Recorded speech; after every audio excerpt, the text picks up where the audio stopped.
एक गांव में एक छोटा सा बच्चा था। उसके पिता तो थे लेकिन माँ की मृत्यु हो गई थी।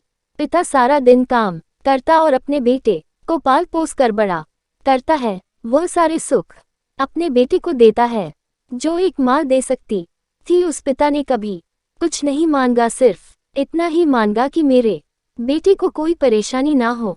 दिन बीतते गए, बेटा पढ़ लिख कर अच्छा जॉब भी करने लगता है और वह शहर में रहने लगता है। कुछ दिन बाद वह अपने पिता से मिलने आता है और कहता है, पापा मुझे कुछ पैसों की जरूरत है। मैं चाहता हूँ कि शहर में ही जमीन लेकर अपना घर बना लूँ। पिता इस बात को सुनकर बहुत खुश होते हैं। सोचते हैं कि मेरा बेटा है, एक ना एक दिन नाम करेगा। जिंदगी भर की बचाई हुई पूंजी को निकाल कर अपने बेटे को दे देते हैं।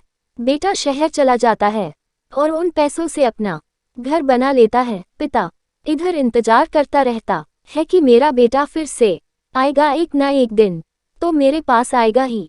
जाएगा कहाँ? उसके पास अब कोई नहीं जाता था, क्योंकि नहीं अब उस पिता के पास पैसे थे और ना ही रहने का जगह था।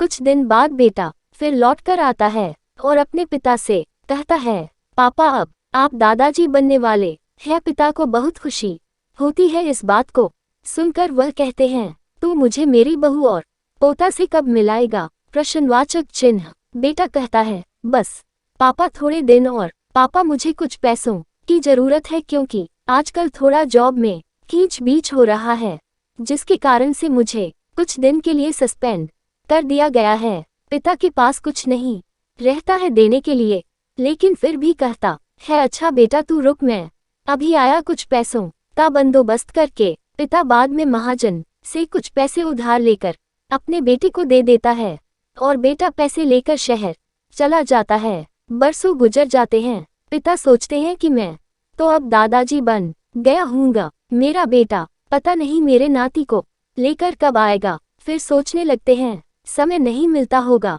इसलिए मेरा बेटा अभी तक आया नहीं, वरना आया जरूर होता। तब तक महाजन 2-3 आदमी को लेकर उस पिता के घर पर आता है और कहता है कि आपके वादे के मुताबिक मैं पूरे 3 महीने बाद आया हूँ अपने पैसे ले जाने।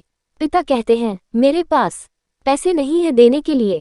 महाजन कहता है, जब पैसे देने नहीं थे तो आपने मुझसे उधार क्यों लिया? तभी पिता कहते हैं, ठीक है रुको, मैं तुम्हारे लिए पैसों का बंदोबस्त करके आता हूँ।